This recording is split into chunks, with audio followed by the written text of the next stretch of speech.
OK, welcome back, everyone, to our final topic in an introduction to artificial intelligence with Python. And today, the topic is language. So thus far in the class, we've seen a number of different ways of interacting with AI, artificial intelligence. But it's mostly been happening in the way of us formulating problems in ways that AI can understand, learning to speak the language of AI, so to speak, by trying to take a problem and formulate it as a search problem, or by trying to take a problem and make it a constraint satisfaction problem, something that our AI is able to understand. Today, we're going to try and come up with algorithms and ideas that allow our AI to meet us halfway, so to speak, to be able to allow AI to be able to understand and interpret and get some sort of meaning out of human language, the type of language in the spoken language like English or some other language that we naturally speak. And this turns out to be a really challenging task for AI, and it really encompasses a number of different types of tasks, all under the broad heading of natural language processing. The idea of coming up with algorithms that allow our AI to be able to process and understand natural language. So these tasks vary in terms of the types of tasks we might want an AI to perform, and therefore the types of algorithms that we might use. But some common tasks that you might see are things like automatic summarization. You give an AI a long document, and you would like for the AI to be able to summarize it, come up with a shorter representation of the same idea, but still in some kind of natural language like English. Something like information extraction. Given a whole corpus of information in some body of documents or on the internet, for example, we'd like for our AI to be able to extract some sort of meaningful semantic information out of all of that content that it's able to look at and read. Language identification, the task of, given a page, can you figure out what language that document is written in? This is the type of thing you might see if you use a web browser, where if you open up a page in another language, that web browser might ask you, oh, I think it's in this language. Would you like me to translate it into English for you, for example? And that language identification process is a task that our AI needs to be able to do, which is then related then to machine translation, the process of taking text in one language and translating it into another language, which there's been a lot of research and development on really over the course of the last several years. And it keeps getting better in terms of how it is that AI is able to take text in one language and transform that text into another language as well. In addition to that, we have topics like named entity recognition. Given some sequence of text, can you pick out what the named entities are? These are like names of companies or names of people or names of locations, for example, which are often relevant or important parts of a particular document. Speech recognition as a related task, not to do with the text that is written, but text that is spoken, being able to process audio and figure out what are the actual words that are spoken there. And if you think about smart home devices like Siri or Alexa, for example, these are all devices that are now able to listen to when we are able to speak, figure out what words we are saying, and draw some sort of meaning out of that as well. We've talked about how you could formulate something, for instance, as a hidden Markov model to be able to draw those sorts of conclusions.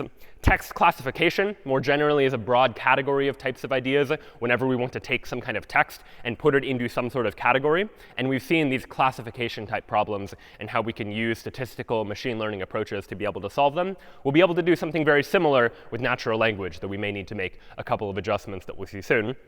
And then something like word sense disambiguation, the idea that unlike in the language of numbers, where AI has very precise representations of everything, words are a little bit fuzzy in terms of their meaning. And words can have multiple different meanings. And natural language is inherently ambiguous. And we'll take a look at some of those ambiguities in due time today. But one challenging task, if you want an AI to be able to understand natural language, is being able to disambiguate or differentiate between different possible meanings of words. If I say a sentence like, I went to the bank, you need to figure out, do I mean like the bank where I deposit and withdraw money, or do I mean the bank like the river bank? And different words can have different meanings that we might want to figure out. And based on the context in which a word appears, the wider sentence or paragraph or paper in which a particular word appears, that might help to inform how it is that we disambiguate between different meanings or different senses that a word might have. And there are many other topics within natural language processing, many other algorithms that have been devised in order to deal with and address these sorts of problems. And today, we're really just going to scratch the surface, looking at some of the fundamental ideas that are behind many of these ideas within natural language processing, within this idea of trying to come up with AI algorithms that are able to do something meaningful with the languages that we speak every day. And so to introduce this idea, when we think about language, we can often think about it in a couple of different parts. The first part refers to the syntax of language. This is more to do with just the structure of language and how it is that that structure works. And if you think about natural language, syntax is one of those things that if you're a native speaker of a language, it comes pretty readily to you. You don't have to think too much about it. If I give you a sentence from Sir Arthur Conan Doyle's Sherlock Holmes, for example, a sentence like this: just before 9 o'clock, Sherlock Holmes stepped briskly into the room, I think we could probably all agree that this is a well-formed grammatical sentence. Syntactically, it makes sense in terms of the way that this particular sentence is structured. And syntax applies not just to natural language, but to programming languages as well. If you've ever seen like a syntax error in a program that you've written, it's likely because you wrote some sort of program that was not syntactically well-formed. The structure of it was not a valid program. In the same way, we can look at English sentences or sentences in any natural language and make the same kinds of judgments. I can say that this sentence is syntactically well-formed. When all the parts are put together, all these words are in this order, it constructs a grammatical sentence, or a sentence that most people would agree is grammatical. But there are also grammatically ill-formed sentences. A sentence like, just before Sherlock Holmes, 9 o'clock, stepped briskly the room. Well, I think we would all agree that this is not a well-formed sentence. Syntactically, it doesn't make sense. And this is the type of thing that if we want our AI, for example, to be able to generate natural language, to be able to speak to us the way like a chatbot would speak to us, for example, well, then our AI is going to need to be able to know this distinction somehow. It's going to be able to know what kinds of sentences are grammatical, what kinds of sentences are not. And we might come up with rules or ways to statistically learn these ideas, and we'll talk about some of those methods as well. Syntax can also be ambiguous. Like there are some sentences that are well-formed and not well-formed, but there are certain ways that you could take a sentence and potentially construct multiple different structures for that sentence. A sentence like, I saw the man on the mountain with a telescope. Well, this is grammatically well-formed. Syntactically, it makes sense. But what is the structure of this sentence? Is it the man on the mountain who has the telescope? Or am I seeing the man on the mountain and I am using the telescope in order to see the man on the mountain? There's some interesting ambiguity here where it could have potentially two different types of structures. And this is one of the ideas that we'll come back to also in terms of how to think about dealing with AI when natural language is inherently ambiguous. So that then is syntax, the structure of language, and getting an understanding for how it is that depending on the order and placement of words, we can come up with different structures for language.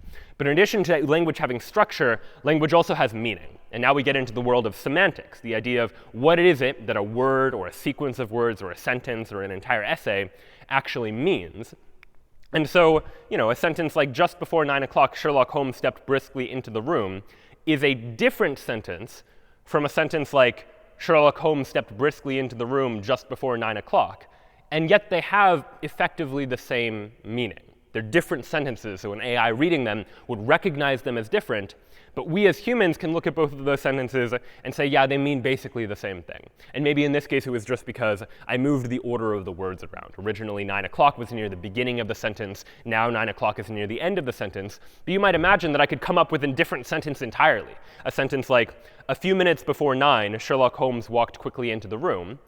And OK, that also has a very similar meaning, but I'm using different words in order to express that idea. And ideally, AI would be able to recognize that these two sentences, these different sets of words that are similar to each other, have similar meanings, and to be able to get at that idea as well.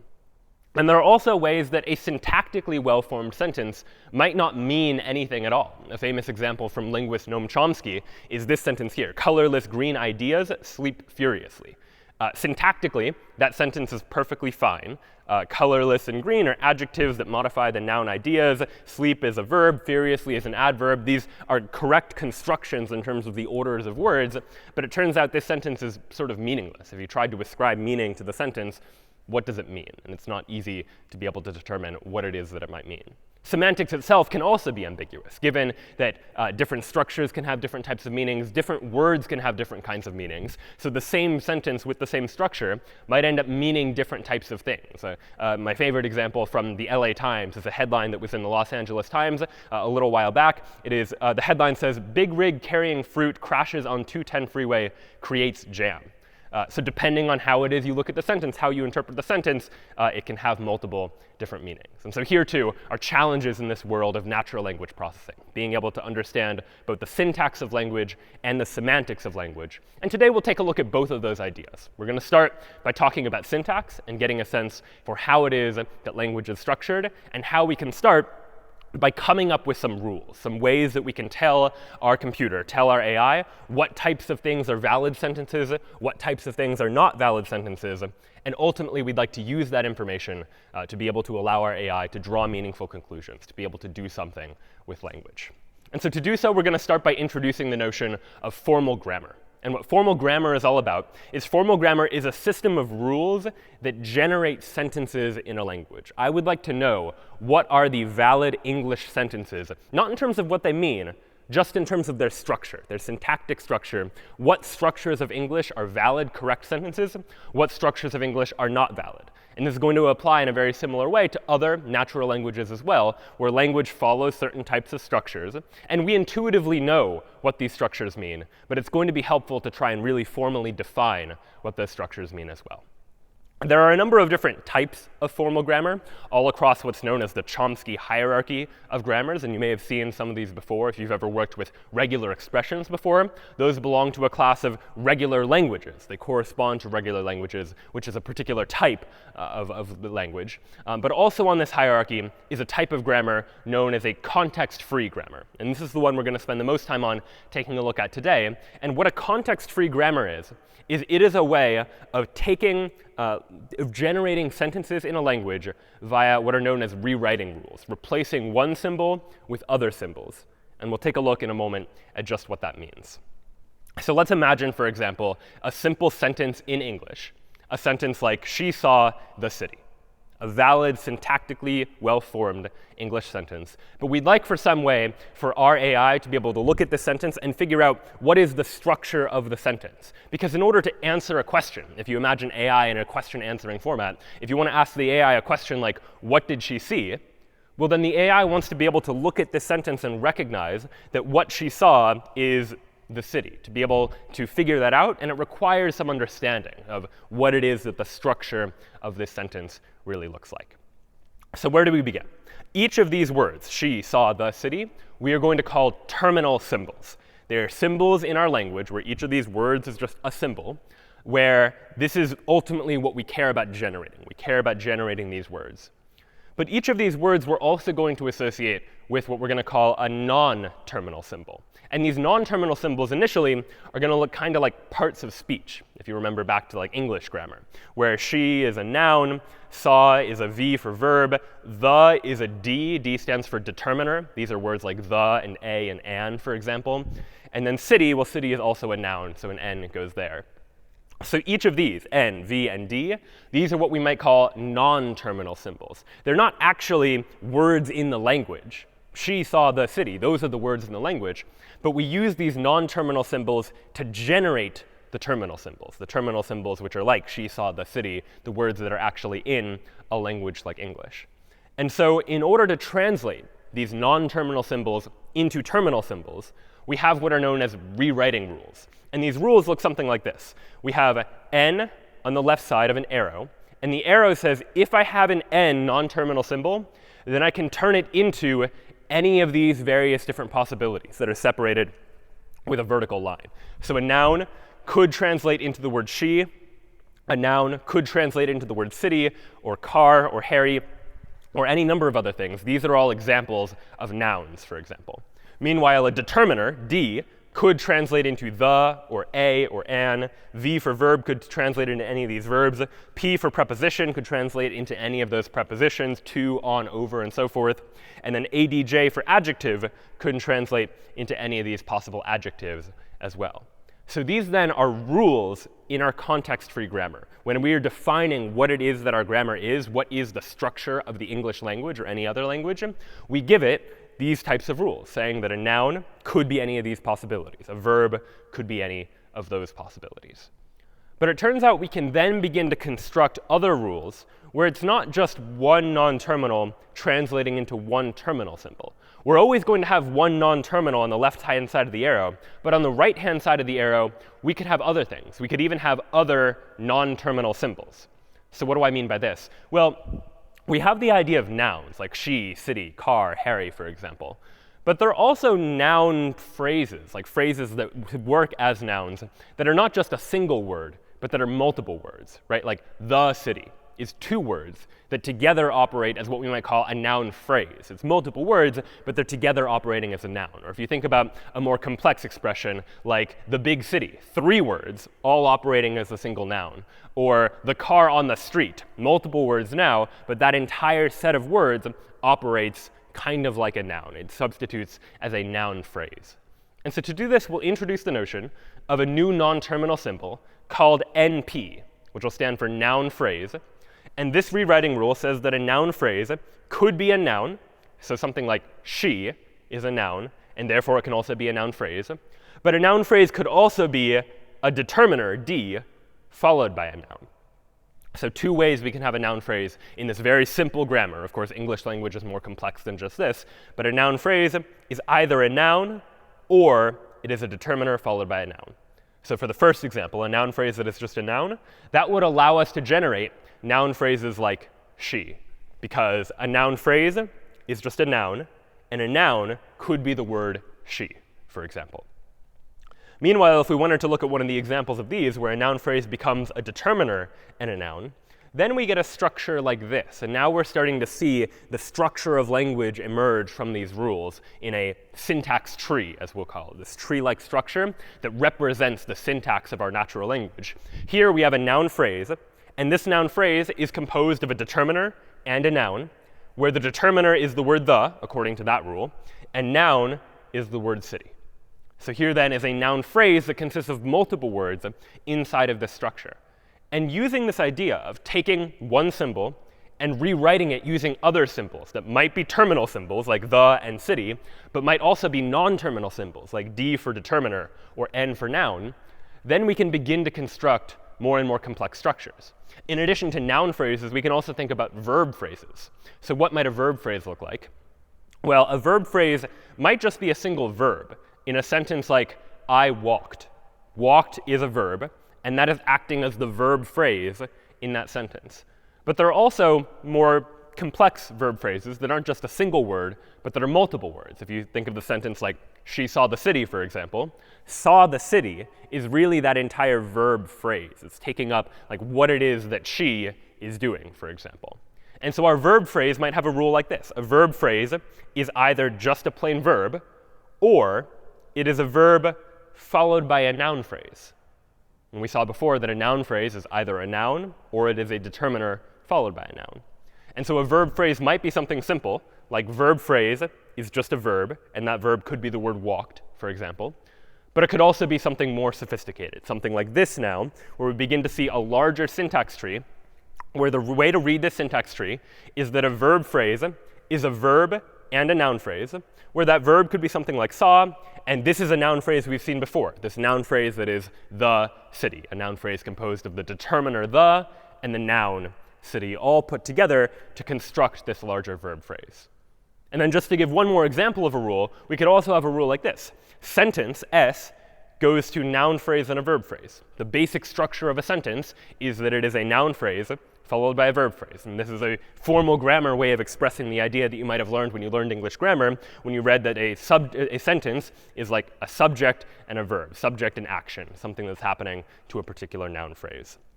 And so using this structure, we could construct a sentence that looks like this. A sentence consists of a noun phrase and a verb phrase. A noun phrase could just be a noun, like the word she.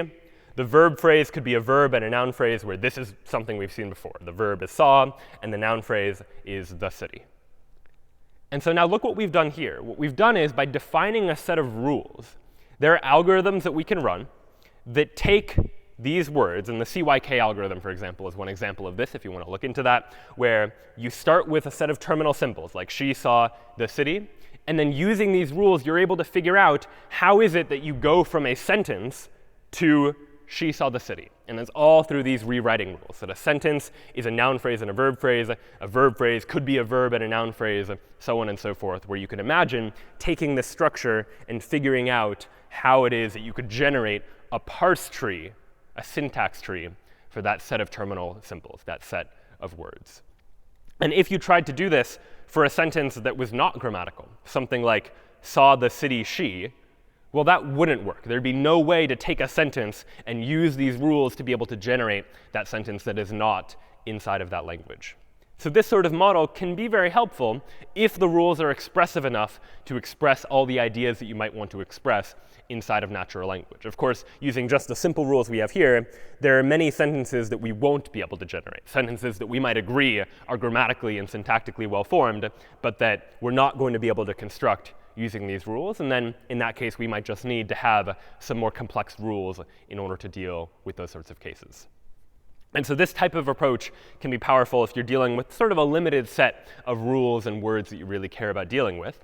And one way we can actually interact with this in Python is by using a Python library called NLTK, short for Natural Language Toolkit, which we'll see a couple of times today, which has a wide variety of different functions and classes that we can take advantage of that are all meant to deal with natural language. And one such algorithm that it has is the ability to parse a context-free grammar, to be able to take some words and figure out, according to some context-free grammar, how would you construct the syntax tree for it. So let's go ahead and take a look at NLTK now by examining how we might construct some context-free grammars with it. So here inside of CFG0, CFG short for context-free grammar, I have a sample context-free grammar, which has rules that we've seen before. So sentence goes to noun phrase followed by a verb phrase. Noun phrase is either a determiner and a noun or a noun. Verb phrase is either a verb or a verb and a noun phrase. The order of these things doesn't really matter. Determiners could be the word the or the word a. A noun could be the word she, city, or car. And a verb could be the word saw, or it could be the word walked. Now, using NLTK, which I've imported here at the top, I'm going to go ahead and parse this grammar and save it inside of this variable called parser. Next, my program is going to ask the user for input, just like type in a sentence, and .split will just split it on all of the spaces. So I end up getting each of the individual words. We're going to save that inside of this list called sentences. And then we'll go ahead and try to parse the sentence. And for each sentence we parse, we're going to pretty print it to the screen just so it displays in my terminal. And we're also going to draw it. It turns out that NLTK has some graphics capacity, so we can really visually see what that tree looks like as well. And there are multiple different ways a sentence might be parsed, which is why we're putting it inside of this for loop. And we'll see why that can be helpful in a moment too. So all right, now that I have that, let's go ahead and try it. I'll cd into CFG, and we'll go ahead and run CFG0.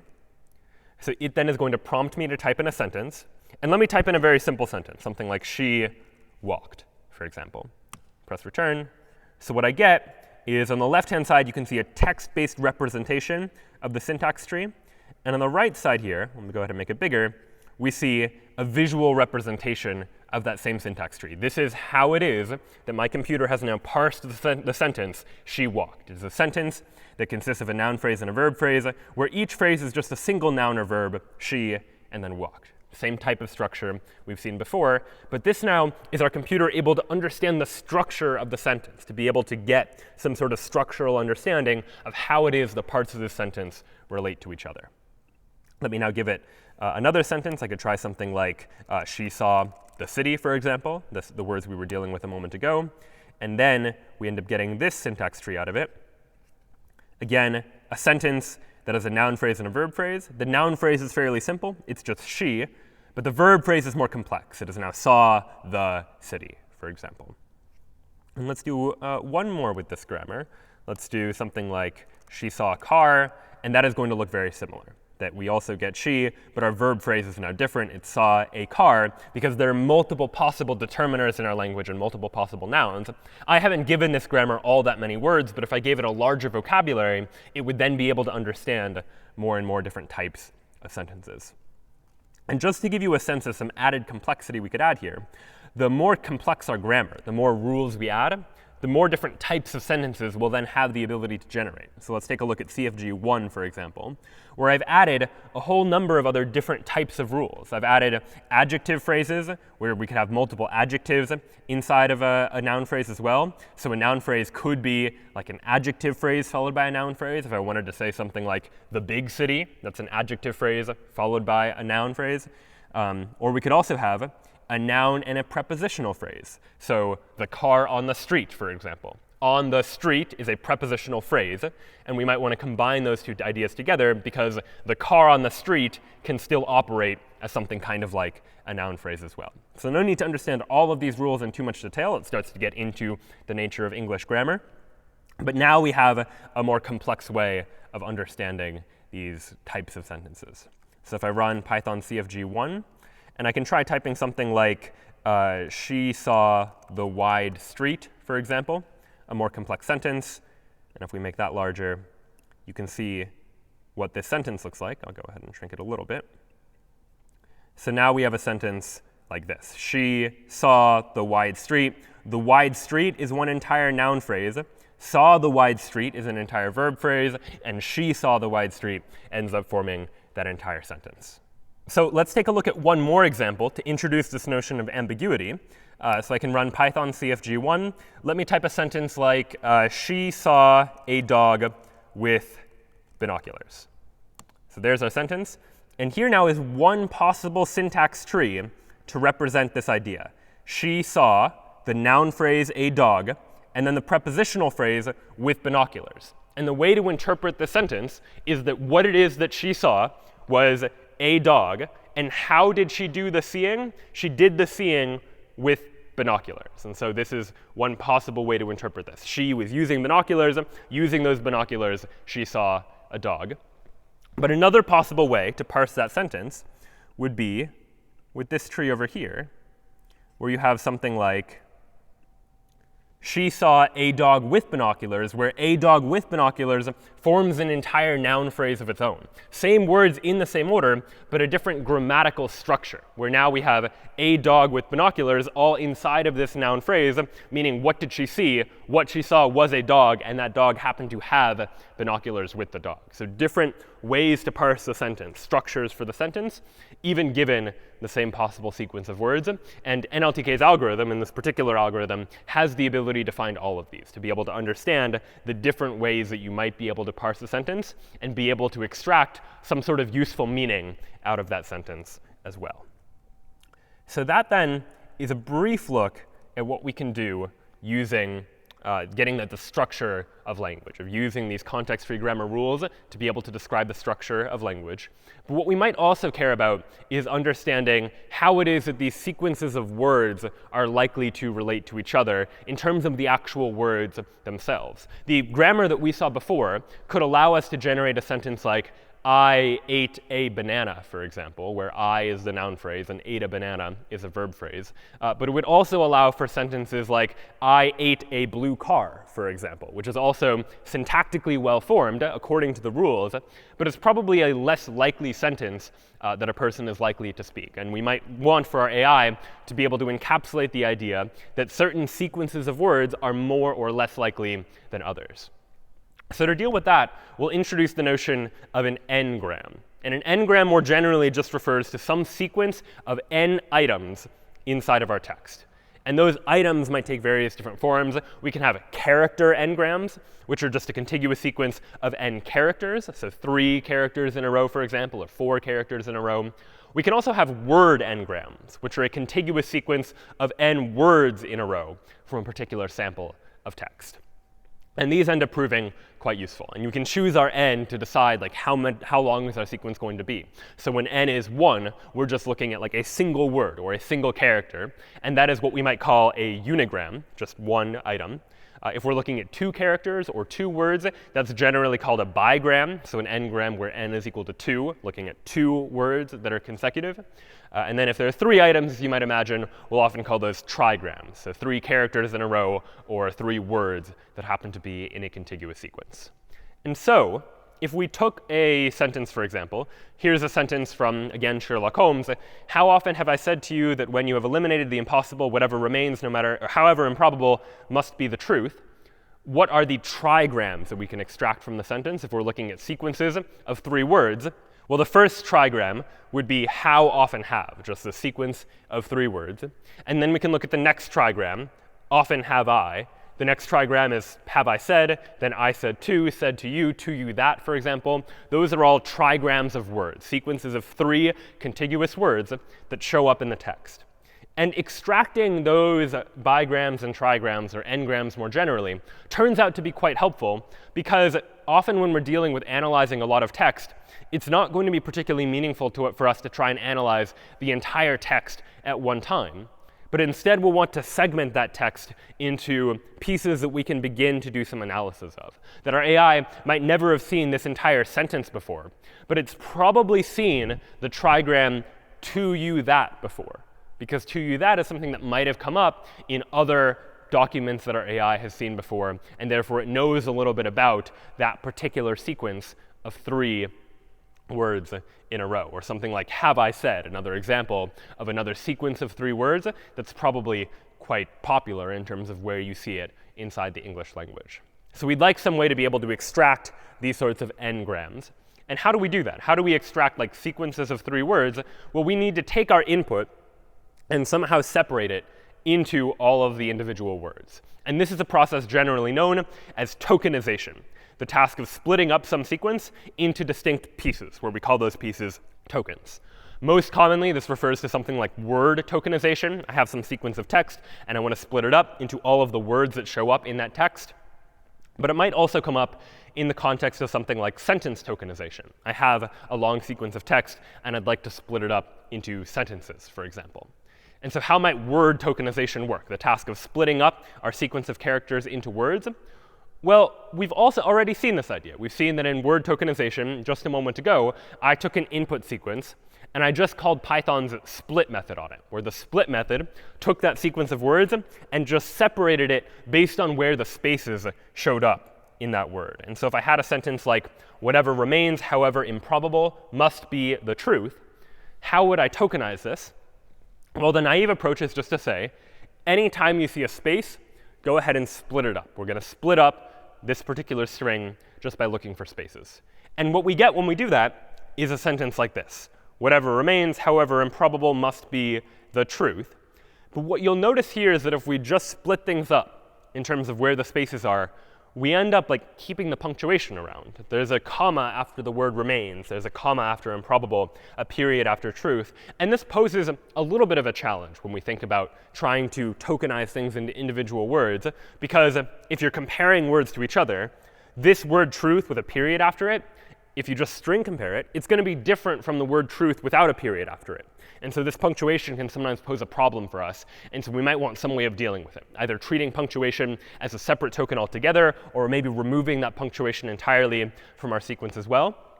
So that might be something we want to do. But there are other cases where it becomes a little bit less clear. If I said something like, just before 9 o'clock, Sherlock Holmes stepped briskly into the room, well, this apostrophe after 9 o'clock, or after the O in 9 o'clock, is that something we should remove? Should we split based on that as well into O and clock? There's some interesting questions there too. And it gets even trickier if you begin to think about like hyphenated words, something like this, where we have a whole bunch of words that are hyphenated, and then you need to make a judgment call. Is that a place where you're going to split things apart into individual words, or are you going to consider frock coat and well cut and pearl gray to be individual words of their own? And so those tend to pose challenges that we need to somehow deal with, and something we need to decide as we go about trying to perform this kind of analysis. Similar challenges arise when it comes to the world of sentence tokenization. Imagine this sequence of sentences, for example. If you take a look at this particular sequence of sentences, you could probably imagine you could extract the sentences pretty readily. Here is one sentence, and here is a second sentence. So we have 2 different sentences inside of this particular passage. And the distinguishing feature seems to be like the period, that a period separates one sentence from another. And maybe there are other types of punctuation you might include here as well, an exclamation point, for example, or a question mark. But those are the types of punctuation that we know tend to come at the end of sentences. But it gets trickier again if you look at a sentence like this, not just talking to Sherlock, but instead of talking to Sherlock, talking to Mr. Holmes. Well, now we have a period at the end of Mr. And so if you were just separating on periods, you might imagine this would be a sentence, and then just Holmes would be a sentence, and then we'd have a third sentence down below. Things do get a little bit trickier as you start to imagine these sorts of situations. And dialogue, too, starts to make this trickier as well. That if you have these sorts of lines that are inside of something that he said, for example, that he said this particular sequence of words and then this particular sequence of words, there are interesting challenges that arise there, too, in terms of how it is that we take the sentence and split it up into individual sentences as well. And these are just things that our algorithm needs to decide. In practice, there are usually some heuristics that we can use. And we know there are certain occurrences of periods, like the period after Mr., or in other examples, where we know that is not the beginning of a new sentence. And so we can encode those rules into our AI to allow it to be able to do this tokenization the way that we want it to. So once we have these ability to tokenize a particular passage, take the passage, split it up into individual words, from there we can begin to extract what the n-grams actually are. And so we can actually take a look at this by going into a Python program that will serve the purpose of extracting these n-grams. And again, we can use NLTK, the Natural Language Toolkit, in order to help us here. So I'll go ahead and go into n-grams, and we'll take a look at ngrams.py. And what we have here is we are going to take some corpus of text, or some sequence of documents, and use all of those documents and extract what the most popular n-grams happen to be. So in order to do so, we're going to go ahead and load data from a directory that we specify as a command line argument. We'll also take in a number n as a command line argument as well, in terms of what our number should be, in terms of how many words we're going to look at in sequence. Then we're going to go ahead and just count up all of the nltk.ngrams. So we're going to look at all of the n-grams across this entire corpus and save it inside this variable n-grams. And then we're going to look at the most common ones and go ahead and print them out. And so in order to do so, I'm not only using NLTK, I'm also using counter, which is built into Python as well, where I can just count up how many times do these various different n-grams appear. So I'll go ahead and show that. We'll go into n-grams. And I'll say something like Python n-grams. And let's just first look for the unigrams, sequences of one word inside of a corpus. And the corpus that I've prepared is I have all of the, or some of these stories from Sherlock Holmes all here, where each one is just one of these Sherlock Holmes stories. And so I have a whole bunch of text here inside of this corpus. And I'll go ahead and provide that corpus as a command line argument. And now what my program is going to do is it's going to load all of the Sherlock Holmes stories into memory, or all the ones that I've provided in this corpus at least. And it's just going to look for the most popular unigrams, the most popular sequences of one word. And it seems the most popular one is just the word the, used 9,700 times, followed by I, used 5,000 times, and used about 5,000 times, the kinds of words you might expect. So now let's go ahead and check for bigrams, for example. Ngrams 2, Holmes. And all right, again, sequences of two words now that appear multiple times, of the, in the, it was, to the, it is, I have, so on and so forth. These are the types of bigrams that happen to come up quite often inside this corpus, inside of the Sherlock Holmes stories. And it probably is true across other corpuses as well, but we could only find out if we actually tested it. And now, just for good measure, let's try one more, maybe try 3, looking now for trigrams that happen to show up. And now we get like, it was one of the, I think that, out of the. These are sequences of 3 words now that happen to come up multiple times across this particular corpus. So what are the potential use cases here? Now we have some sort of data. We have data about how often particular sequences of words show up in this particular order. And using that, we can begin to do some sort of predictions. We might be able to say that if you see the words it was, there's a reasonable chance the word that comes after it should be the word a. And if I see the words one of, it's reasonable to imagine that the next word might be the word the, for example, because we have this data about trigrams, sequences of 3 words, and how often they come up. And now based on 2 words, you might be able to predict what the third word happens to be. And one model we can use for that is a model we've actually seen before. It's the Markov model. Recall again that the Markov model really just refers to some sequence of events that happen one time step after one time step, where every unit has some ability to predict what the next unit is going to be. Or maybe the past 2 units predict what the next unit is going to be. Or the past 3 predict what the next one is going to be. And we can use a Markov model and apply it to language for a very naive and simple approach at trying to generate natural language, at getting our AI to be able to speak English-like text. And the way it's going to work is we're going to say something like, come up with some probability distribution.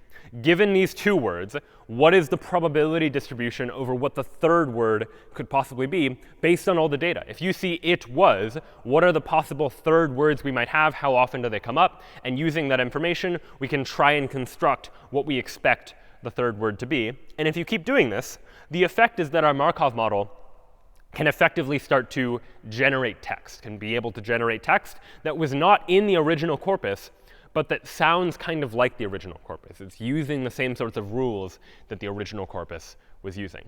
So let's take a look at an example of that as well. We're here now. I have another corpus that I have here. And it is the corpus of all of the works of William Shakespeare. So I've got a whole bunch of stories from Shakespeare. And all of them are just inside of this big text file. And so what I might like to do is look at what all of the n-grams are, maybe look at all of the trigrams inside of Shakespeare.txt, and figure out, given 2 words, can I predict what the third word is likely to be, and then just keep repeating this process. I have 2 words, predict the third word. Then from the second and the third word, predict the fourth word. And from the third and fourth word, predict the fifth word, ultimately generating random sentences that sound like Shakespeare, that are using similar patterns of words that Shakespeare used, but that never actually showed up in Shakespeare itself. And so to do so, I'll show you generator.py, which again is just going to read data from a particular file. And I'm using a Python library called Markovify, which is just going to do this process for me. So there are libraries out here that can just train on a bunch of text and come up with a Markov model based on that text. And I'm going to go ahead and just generate 5 randomly generated sentences. So we'll go ahead and go into Markov. I'll run the generator on Shakespeare.txt. What we'll see is it's going to load that data. And then here's what we get. We get 5 different sentences. And these are sentences that never showed up in any Shakespeare play, but that are designed to sound like Shakespeare, that are designed to just take 2 words and predict, given those 2 words, what would Shakespeare have been likely to choose as the third word that follows it. And these sentences probably don't have any meaning. It's not like the AI is trying to express any sort of underlying meaning here. It's just trying to understand, based on this sequence of words, what is likely to come after it as a next word, for example. And these are the types of sentences that it's able to come up with, just generating. And if you ran this multiple times, you would end up getting different results. That I could run this again and get an entirely different set of 5 different sentences that also are supposed to sound kind of like the way that Shakespeare's sentences sounded as well. And so that then was a look at how it is we can use Markov models to be able to naively attempt just generating language. The language doesn't mean a whole lot right now. You wouldn't want to use the system in its current form to do something like machine translation, because it wouldn't be able to encapsulate any meaning. But we're starting to see now that our AI is getting a little bit better at trying to speak our language, at trying to be able to process natural language in some sort of meaningful way. So we'll now take a look at a couple of other tasks that we might want our AI to be able to perform. And one such task is text categorization, which really is just a classification problem. And we've talked about classification problems already, these problems where we would like to take some object and categorize it into a number of different classes. And so the way this comes up in text is anytime you have some sample of text and you want to put it inside of a category, where I want to say something like, given an email, does it belong in the inbox or does it belong in spam? Like, which of these 2 categories does it belong in? And you do that by looking at the text and being able to do some sort of analysis on that text to be able to draw conclusions, to be able to say that given the words that show up in the email, I think this is probably belonging in the inbox, or I think it probably belongs in spam instead. And you might imagine doing this for a number of different types of classification problems of this sort. So you might imagine that another common example of this type of idea is something like sentiment analysis, where I want to analyze, given a sample of text, does it have a positive sentiment or does it have a negative sentiment? And this might come up in the case of like product reviews on a website, for example, or feedback on a website, where you have a whole bunch of data, samples of text that are provided by users of a website, and you want to be able to quickly analyze, Are these reviews positive? Are the reviews negative? What is it that people are saying? Just to get a sense for what it is that people are saying, to be able to categorize text into one of these two different categories. So how might we approach this problem? Well, let's take a look at some sample product reviews. Here are some sample product reviews that we might come up with. My grandson loved it, so much fun. Product broke after a few days. One of the best games I've played in a long time. Kind of cheap and flimsy, not worth it. Right? Different product reviews that you might imagine seeing on Amazon or eBay or some other website where people are selling products, for instance. And we humans could pretty easily categorize these into positive sentiment or negative sentiment. We'd probably say that the first and the third one, those are positive sentiment messages. The second one and the fourth one, those are probably negative sentiment messages. But how could a computer do the same thing? How could it try and take these reviews and assess, are they positive or are they negative? Well, ultimately, it depends upon the words that happen to be in these particular reviews, inside of these particular sentences. For now, we're going to ignore the structure and how the words are related to each other, and we're just going to focus on what the words actually are. So there are probably some key words here, words like loved and fun and best. Those probably show up in more positive reviews, whereas words like broke and cheap and flimsy, well, those are words that probably are more likely to come up inside of negative reviews instead of positive reviews. So one way to approach this sort of text analysis idea is to say, let's for now ignore the structures of these sentences, to say we're not going to care about how it is the words relate to each other. We're not going to try and parse these sentences to construct their grammatical structure like we saw a moment ago, but we can probably just rely on the words that were actually used, rely on the fact that the positive reviews are more likely to have words like best and loved and fun, and that the negative reviews are more likely to have the negative words that we've highlighted there as well. And this sort of model, this approach to trying to think about language, is generally known as the bag of words model, where we're going to model a sample of text not by caring about its structure, but just by caring about the unordered collection of words that show up inside of a sample. That all we care about is what words are in the text, and we don't care about what the order of those words is. We don't care about the structure of the words. We don't care what noun goes with what adjective or how things agree with each other. We just care about the words. And it turns out this approach tends to work pretty well for doing classifications like positive sentiment or negative sentiment. And you could imagine doing this in a number of ways. We've talked about different approaches to trying to solve classification-style problems. But when it comes to natural language, one of the most popular approaches is the naive Bayes approach. And this is one approach to trying to analyze the probability that something is positive sentiment or negative sentiment, or just trying to categorize some text into possible categories. And it doesn't just work for text. It works for other types of ideas as well. But it is quite popular in the world of analyzing text and natural language. And the naive Bayes approach is based on Bayes' rule, which you might recall back from when we talked about probability, that the Bayes' rule looks like this, that the probability of some event B given A can be expressed using this expression over here. Probability of B given A is the probability of A given B multiplied by the probability of B divided by the probability of A. And we saw that this came about as a result of just the definition of conditional independence and looking at what it means for two events to happen together. This was our formulation then of Bayes' rule, which turned out to be quite helpful. We were able to predict one event in terms of another by flipping the order of those events inside of this probability calculation. And it turns out this approach is going to be quite helpful, and we'll see why in a moment, for being able to do this sort of sentiment analysis. Because I want to say, what is the probability that a message is positive, or what is the probability that the message is negative? And I'll go ahead and simplify this just using the emojis, just for simplicity, like probability of positive, probability of negative. And that is what I would like to calculate. But I'd like to calculate that given some information. Given information like, here is a sample of text. My grandson loved it. And I would like to know not just what is the probability that any message is positive, but what is the probability that the message is positive given my grandson loved it as the text of the sample. So given this information, that inside the sample are the words my grandson loved it, what is the probability then that this is a positive message? Well, according to the bag of words model, what we're going to do is really ignore the ordering of the words, not treat this as like a single sentence that has some structure to it, but just treat it as a whole bunch of different words. We're going to say something like, what is the probability that this is a positive message, given that the word my was in the message, given that the word grandson was in the message, given that the word loved was in the message, and given that the word it was in the message. The bag of words model here, we're treating the entire sample as just a whole bunch of different words. And so this then is what I'd like to calculate, this probability. Probability given all those words, what is the probability that this is a positive message? And this is where we can now apply Bayes' rule. This is really the probability of some b given some a.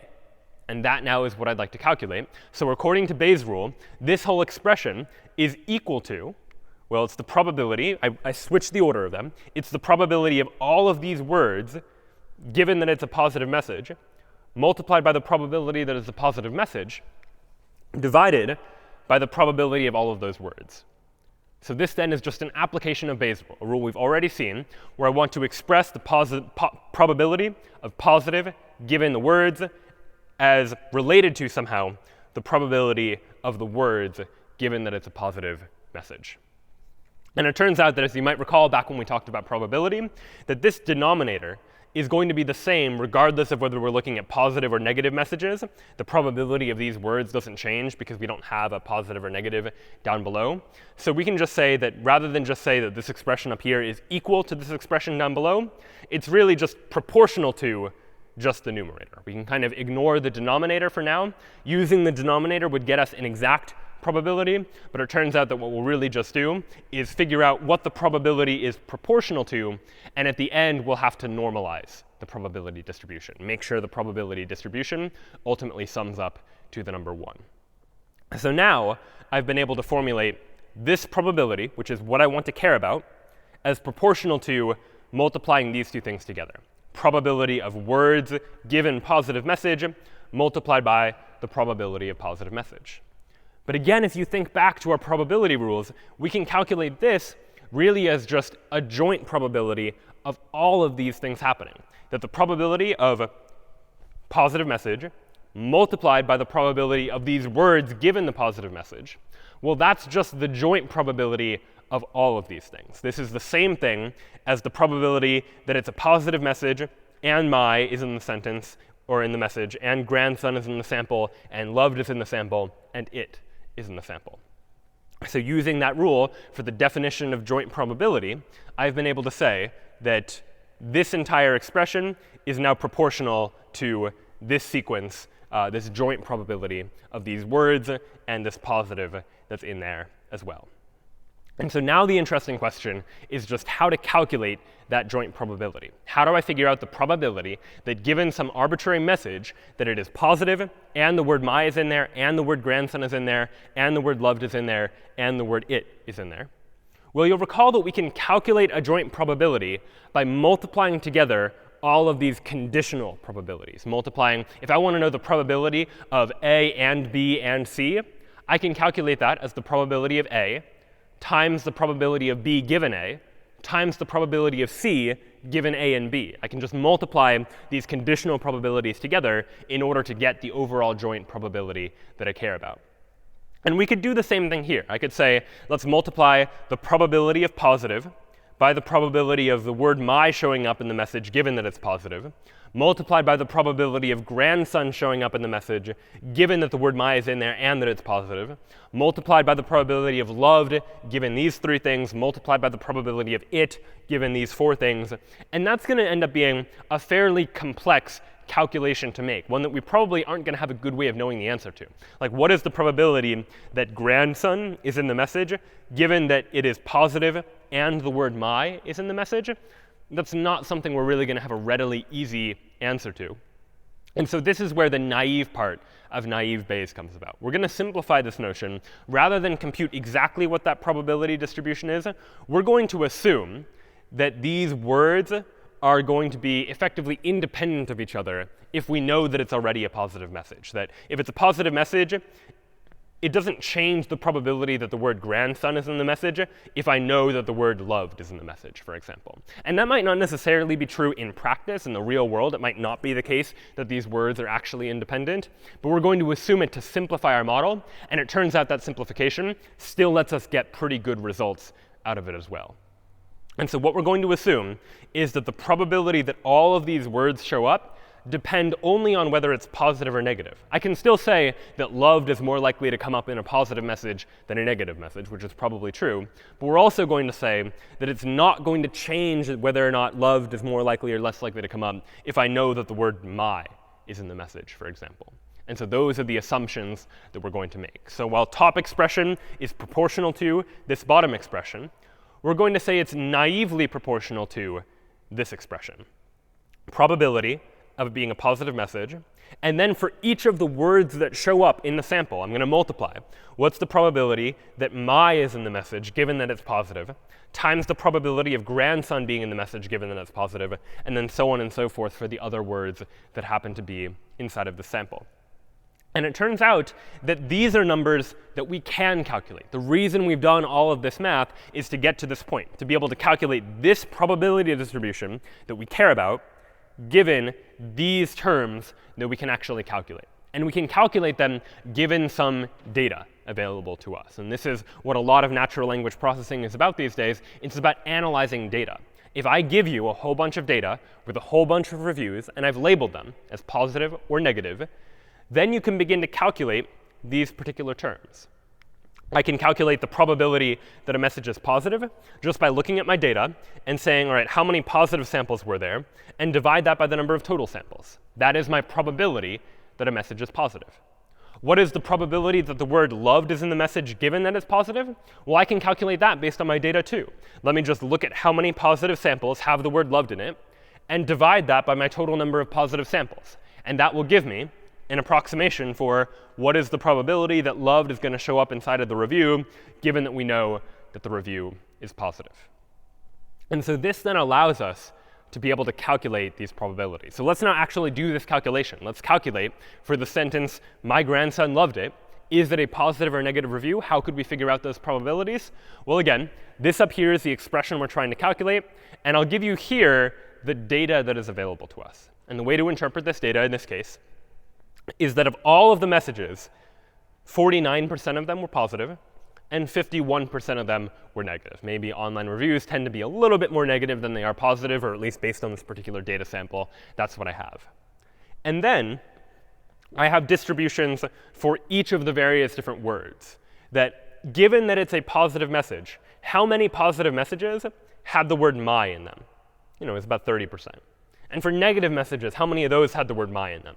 About 20%. So it seems like the word my comes up more often in positive messages, at least slightly more often based on this analysis here. Grandson, for example, maybe that showed up in 1% of all positive messages and 2% of all negative messages had the word grandson in it. The word loved showed up in 32% of all positive messages, 8% of all negative messages, for example.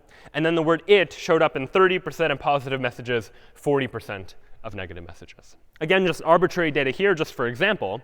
But now we have data with which we can begin to calculate this expression. So how do I calculate multiplying all these values together?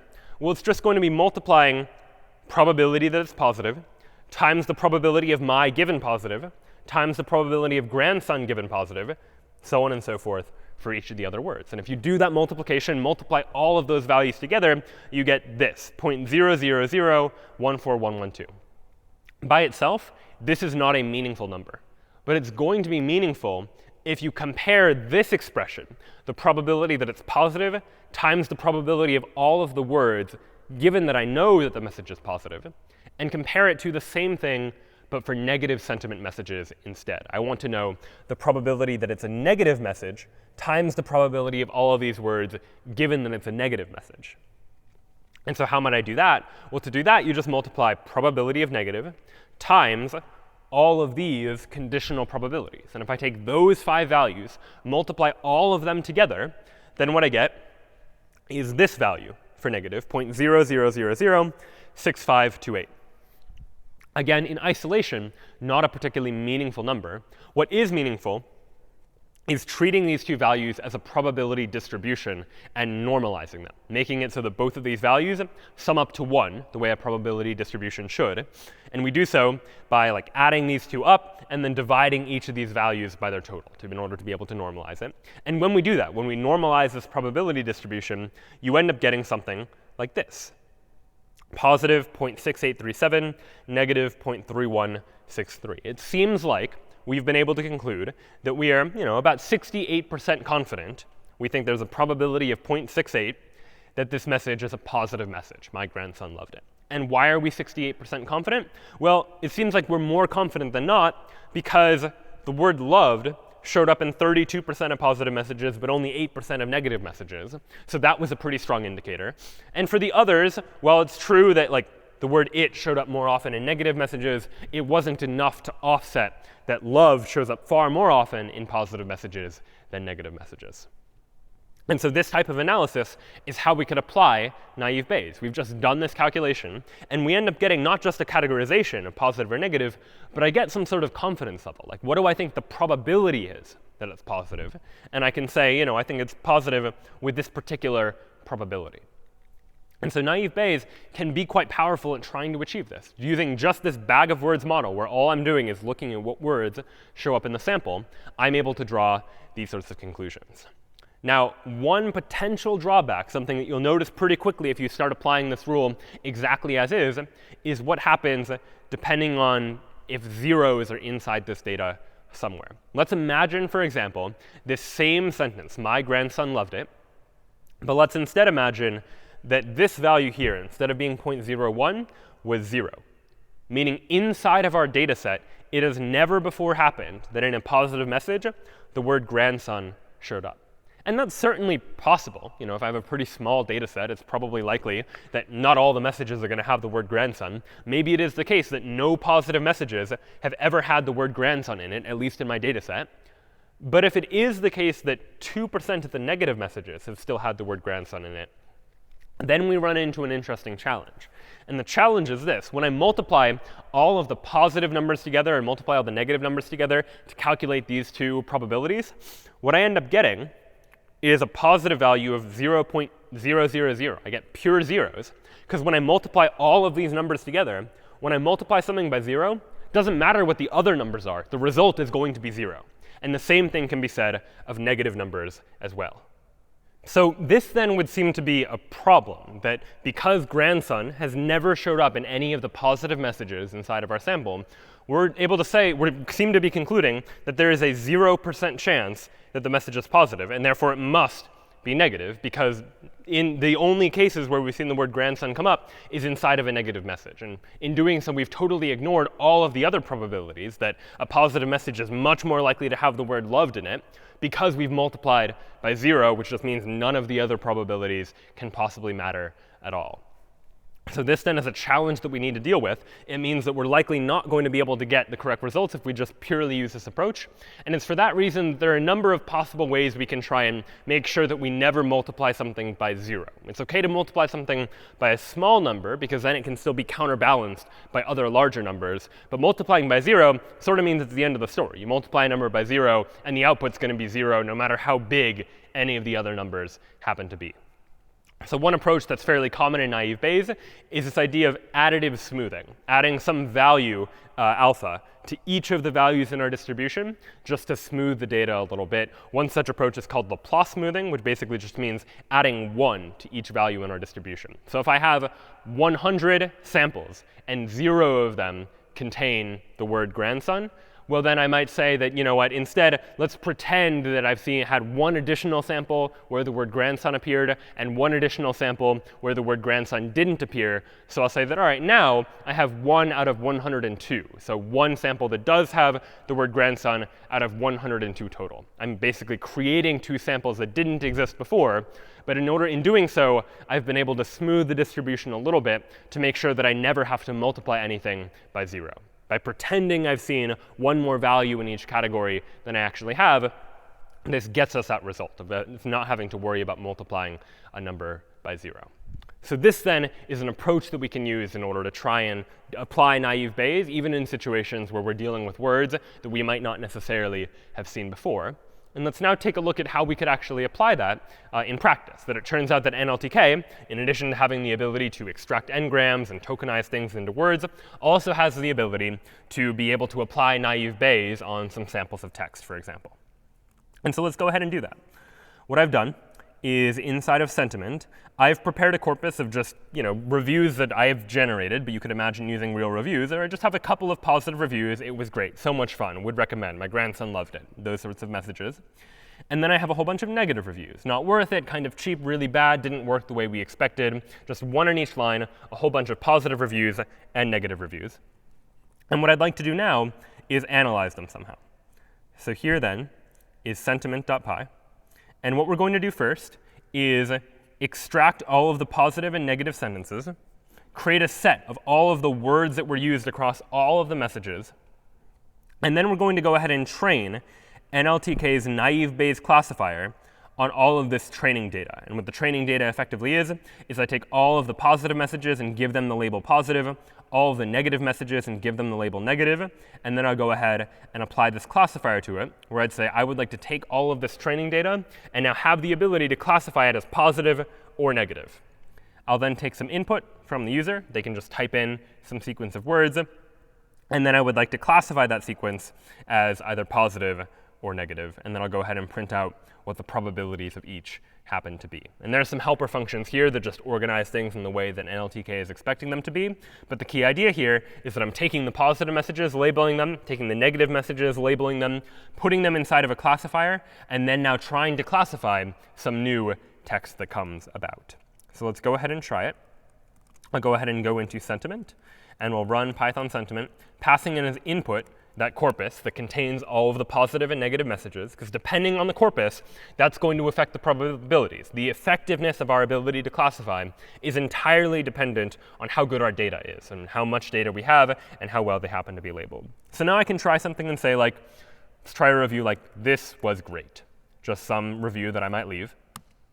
And it seems that, all right, there is a 96% chance it estimates that this was a positive message, 4% chance that it was a negative, likely because the word great shows up inside of the positive messages but doesn't show up inside of the negative messages. And that might be something that our AI is able to capitalize on. And really what it's going to look for are the differentiating words. That if the probability of words like this and was is pretty similar between positive and negative words, then the naive Bayes classifier isn't going to end up using those values as having some sort of importance in the algorithm. Because if they're the same on both sides, you multiply that value for both positive and negative, you end up getting about the same thing. What ultimately makes the difference in naive Bayes is when you multiply by a value that's much bigger for one category than for another category. When one word, like great, is much more likely to show up in one type of message than another type of message. And that's one of the nice things about naive Bayes, is that without me telling it that great is more important to care about than this or was, naive Bayes can figure that out based on the data. It can figure out that this shows up about the same amount of time between the two, but great, that is a discriminator, a word that can be different between the two types of messages. So I could try it again, type in a sentence like lots of fun, for example. All right, this one it's a little less sure about. 62% chance that it's positive, 37% chance that it's negative, maybe because there aren't as clear discriminators or differentiators inside of this data. I'll try one more, say like kind of overpriced. And all right, now 95%, 96% sure that this is a negative sentiment, likely because of the word overpriced, because it's shown up in a negative sentiment expression before, and therefore it thinks, you know what, this is probably going to be a negative sentence. And so naive Bayes has now given us the ability to classify text. Given enough training data, given enough examples, we can train our AI to be able to look at natural language, human words, figure out which words are likely to show up in positive as opposed to negative sentiment messages, and categorize them accordingly. And you could imagine doing the same thing anytime you want to take text and group it into categories. If I want to take an email and categorize it as email, or as a good email, or as a spam email, you could apply a similar idea. Try and look for the discriminating words, the words that make it more likely to be a spam email or not, and just train a naive Bayes classifier to be able to figure out what that distribution is and to be able to figure out how to categorize an email as good or as spam. Now, of course, it's not going to be able to give us a definitive answer. It gives us a probability distribution, something like 63% positive, 37% negative. And that might be why our spam filters in our emails sometimes make mistakes, sometimes think that a good email is actually spam, or vice versa, because ultimately, the best that it can do is calculate a probability distribution. Because natural language is ambiguous. We can usually just deal in the world of probabilities to try and get an answer that is reasonably good, even if we aren't able to guarantee for sure that it is the number that we actually expect for it to be. So that then was a look at how we can begin to take some text and to be able to analyze that text and group it into some sorts of categories. But ultimately, in addition to just being able to analyze text and categorize it, we'd like to be able to figure out information about the text, get at some sort of meaning out of the text as well. And this starts to get us in the world of information, of being able to try and take data in the form of text and retrieve information from it. So one type of problem is known as information retrieval, or IR, which is the task of finding relevant documents in response to a query. So this is something like you type in a query into a search engine like Google, or you're typing in something into some system that's going to look for, inside of a library catalog, for example, that's going to look for responses to a query. I want to look for documents that are about the US Constitution or something, and I would like to get a whole bunch of documents that match that query back to me. But you might imagine that what I really want to be able to do is, in order to solve this task effectively, I need to be able to take documents and figure out what are those documents about. I want to be able to say, what is it that these particular documents are about? What are the topics of those documents? So that I can then more effectively be able to retrieve information from those particular documents. And this refers to a set of tasks generally known as topic modeling, where I'd like to discover what the topics are for a set of documents. And this is something that humans could do. A human could read a document and tell you, all right, here's what this document is about, and give maybe a couple of topics for who are the important people in this document, what are the important objects in the document, can probably tell you that kind of thing.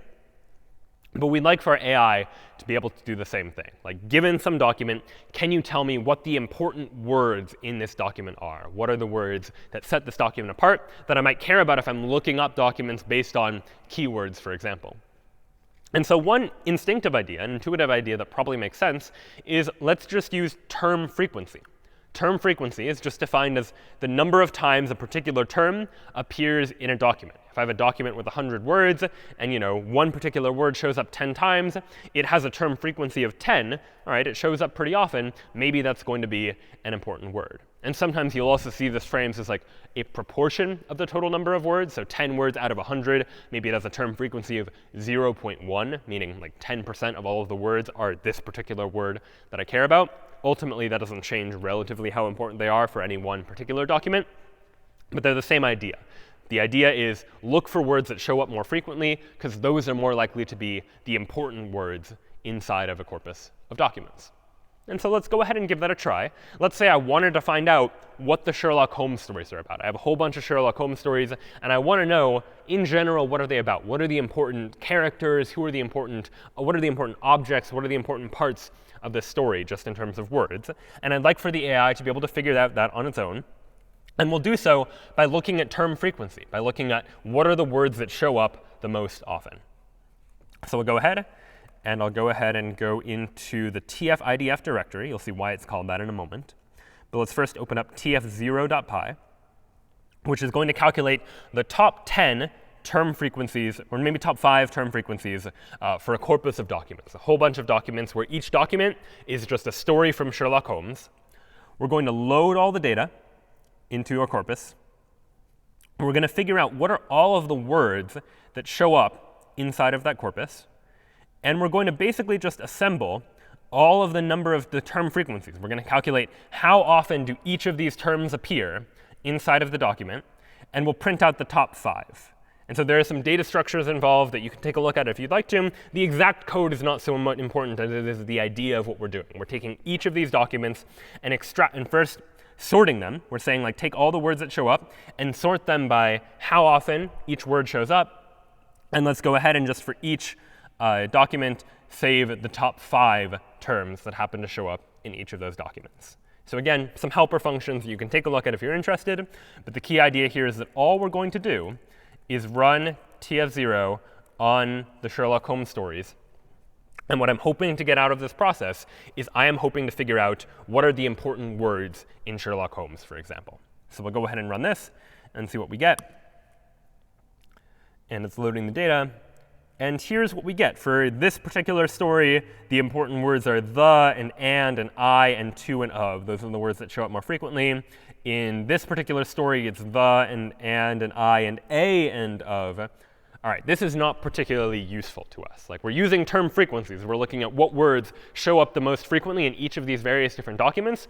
But what we get, naturally, are just the words that show up a lot in English. Like the word the, and of, and happen to show up a lot in English, and therefore they happen to show up a lot in each of these various different documents. This is not a particularly useful metric for us to be able to analyze what words are important, because these words are just part of the grammatical structure of English. And it turns out we can categorize words into a couple of different categories. These words happen to be known as what we might call function words. Functions, words that have little meaning on their own, but that are used to grammatically connect different parts of a sentence. These are words like am, and by, and do, and is, and which, and with, and yet. Words that on their own, like what do they mean? It's hard to say.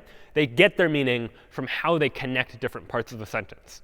And these function words are what we might call a closed class of words in a language like English.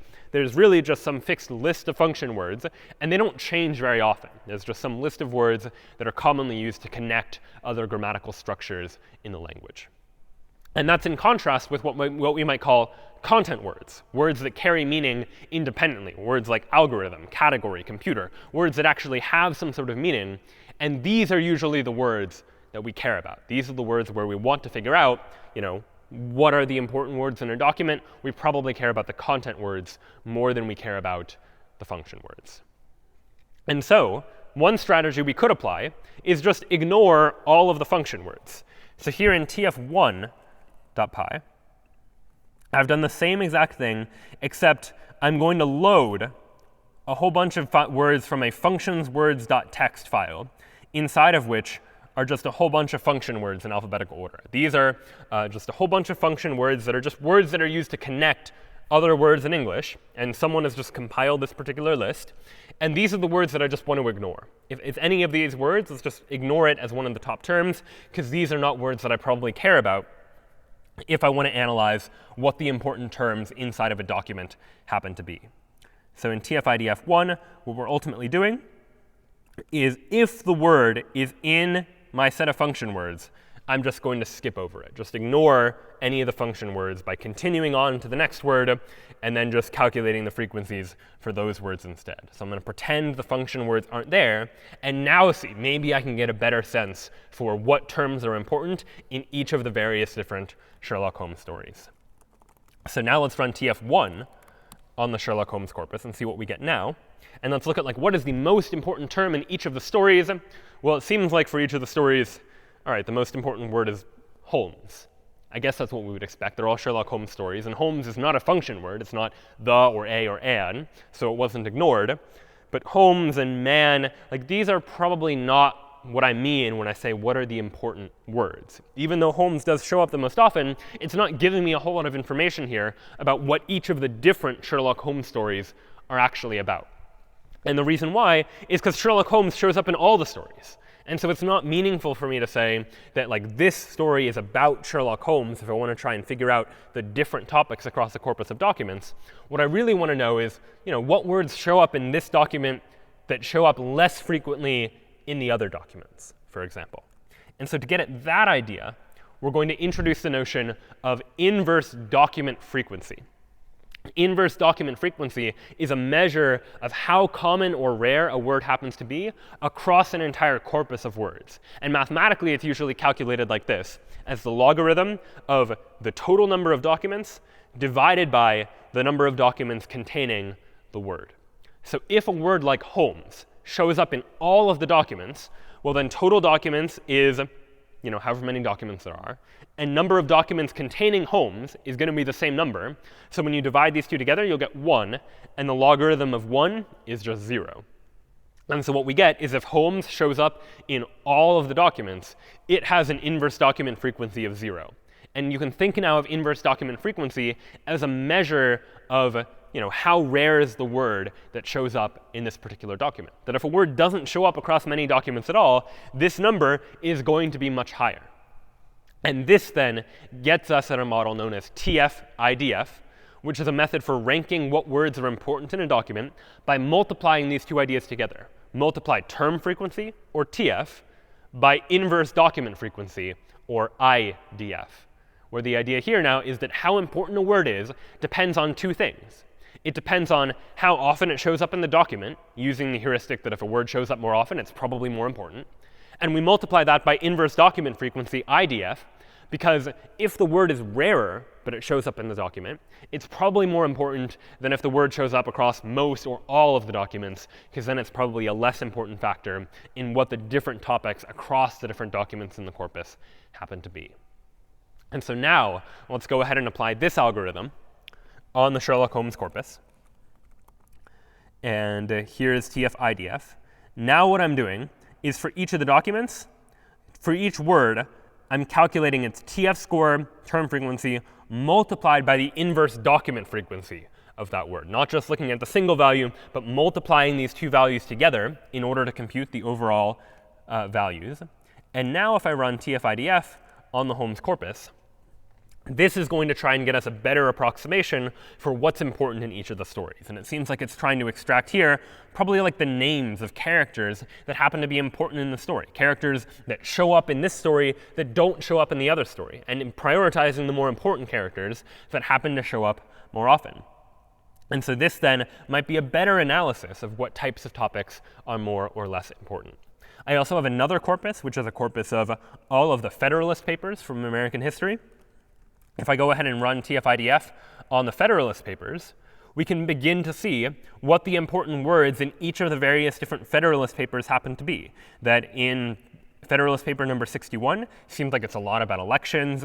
In Federalist Paper 66 it's about the Senate and impeachments. You can start to extract what the important terms and what the important words are just by looking at what things show up across and don't show up across many of the documents, but show up frequently enough in certain of the documents. And so this can be a helpful tool for trying to figure out this kind of topic modeling, figuring out what it is that a particular document happens to be about. And so this then is starting to get us into this world of semantics, like what it is that things actually mean when we're talking about language. Now we're not going to think about like the bag of words where we just say, treat a sample of text as just a whole bunch of words and we don't care about the order.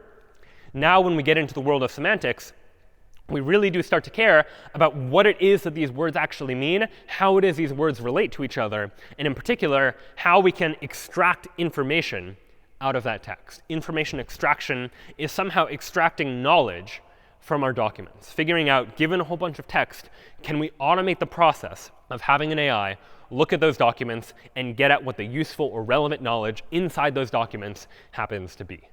So let's take a look at an example. I'll give you two samples from news articles. Here up above is a sample of a news article from the Harvard Business Review that was about Facebook. Down below is an example of a Business Insider article from 2018 that was about Amazon. And there's some information here that we might want an AI to be able to extract. Information, knowledge about these companies that we might want to extract. And in particular, what I might want to extract is, let's say I want to know data about when companies were founded. That I want to know that Facebook was founded in 2004, Amazon founded in 1994, that is important information that I happen to care about. Well, how do I extract that information from the text? What is my way of being able to understand this text and figure out, all right, Facebook was founded in 2004? Well, what I can look for are templates or patterns, things that happen to show up across multiple different documents that give me some sense for what this knowledge happens to mean. And what we'll notice is a common pattern between both of these passages, which is this phrasing here. When Facebook was founded in 2004, comma, and then down below, when Amazon was founded in 1994, comma. And those two templates end up giving us a mechanism for trying to extract information. That this notion, when company was founded in year, comma, this can tell us something about when a company was founded. Because if we set our AI loose on the web, let it look at a whole bunch of papers or a whole bunch of articles, and it finds this pattern, when blank was founded in blank, comma, well, then our AI can pretty reasonably conclude that there's a good chance that this is going to be like some company, and this is going to be like the year that company was founded, for example. Might not be perfect, but at least it's a good heuristic. And so you might imagine that if you wanted to train an AI to be able to look for information, you might give the AI templates like this. Not only give it a template like when company blank was founded in blank, but give it like the book blank was written by blank, for example. Just give it some templates where it can search the web, search a whole big corpus of documents, looking for templates that match that. And if it finds that, then it's able to figure out, all right, here's the company and here's the year. But of course, that requires us to write these templates. It requires us to figure out, like, what is the structure of this information likely going to look like? And it might be difficult to know. The different websites are, of course, going to do this differently. This type of method isn't going to be able to extract all of the information, because if the words are slightly in a different order, it won't match on that particular template. But one thing we can do is, rather than give our AI the template, we can give AI the data. We can tell the AI, you know, Facebook was founded in 2004, and Amazon was founded in 1994, and just tell the AI those two pieces of information, and then set the AI loose on the web. And now the idea is that the AI can begin to look for, where do Facebook in 2004 show up together? Where do Amazon in 1994 show up together? And it can discover these templates for itself. It can discover that this kind of phrasing, when blank was founded in blank, tends to relate Facebook to 2004, and it relates Amazon to 1994. So maybe it will hold the same relation for others as well. And this ends up being, this kind of automated template generation ends up being quite powerful. And we'll go ahead and take a look at that now as well. What I have here inside of templates directory is a file called companies.csv. And this is all of the data that I am going to give to my AI. I'm going to give it the pair Amazon 1994 and Facebook 2004. And what I'm going to tell my AI to do is search a corpus of documents for other data, these pairs like this, other relationships. I'm not telling the AI that this is a company and the date that it was founded. I'm just giving it Amazon 1994 and Facebook 2004 and letting the AI do the rest. And what the AI is going to do is it's going to look through my corpus. Here's my corpus of documents. And it's going to find, like inside of Business Insider, that we have sentences like, back when Amazon was founded in 2004, comma. And that kind of phrasing is going to be similar to like this Harvard Business Review story that has a sentence like, when Facebook was founded in 2004. And it's going to look across a number of other documents for similar types of patterns to be able to extract that kind of information. And what it'll do is, if I go ahead and run, I'll go ahead and go into templates. So I'll say Python search.py. I'm going to look for the data like the data in companies.csv inside of the companies directory, which contains a whole bunch of news articles that I've curated in advance. And here's what I get. Google 1998, Apple 1976, Microsoft 1975, so on and so forth, Walmart 1962, for example. These are all of the pieces of data that happen to match that same template that we were able to find before. And how was it able to find this? Well, it's probably because if we look at like the Forbes article, for example, that it has a phrase in it like, when Walmart was founded in 1962, comma, that it's able to identify these sorts of patterns and extract information from them. Now, granted, I have curated all of these stories in advance in order to make sure that there is data that it's able to match on. And in practice, it's not always going to be in this exact format when you're seeing a company related to the year in which it was founded. But if you give the AI access to enough data, like all of the data of text on the internet, and just have the AI crawl the internet looking for information, it can very reliably, or with some probability, try and extract information using these sorts of templates and be able to generate interesting sets of knowledge. And the more knowledge it learns, the more new templates it's able to construct, looking for constructions that show up in other locations as well. So let's take a look at another example. That I'll here show you presidents.csv, where I have two presidents and their inauguration dates. So George Washington, 1789, Barack Obama, 2009, for example. And I also am going to give to our AI a corpus that just contains a single document, which is the Wikipedia article for the list of presidents of the United States, for example. Just information about presidents. And I'd like to extract from this like raw HTML document on a web page information about the presidents. So I can say search in presidents.csv, presidents. And what I get is a whole bunch of data about presidents and what year they were likely inaugurated in by looking for patterns that matched Barack Obama 2009, for example, looking for these sorts of patterns that happen to give us some clues as to what it is that a story happens to be about. So here's another example. If I open up inside the Olympics, here is a scraped version of the Olympic homepage that has information about various different Olympics. And maybe I want to extract like Olympic locations and years from this particular page. Well, the way I can do that is using the exact same algorithm of just saying, all right, here are 2 Olympics and where they were located. So 2012 London, for example. Let me go ahead and just run this process, Python search on olympics.csv, look at all the Olympic data set, and here I get some information back. Now, this information, not totally perfect. There are a couple of examples that are obviously not quite right because my template might have been a little bit too general, like maybe it was looking for a broad category of things and certain strange things happened to capture on that particular template. So you could imagine adding rules to try and make this process more intelligent, making sure the thing on the left is just a year, for example, for instance, and doing other sorts of analysis. But purely just based on some data, we are able to extract some interesting information using some algorithms. And all search.py is really doing here is it is taking my corpus of data, finding templates that match it. Here I'm filtering down to just look at like the top 2 templates that happen to match, and then using those templates to extract results from the data that I have access to, being able to look for all of the information that I care about. And that's ultimately what's going to help me to print out those results to figure out what the matches happen to be.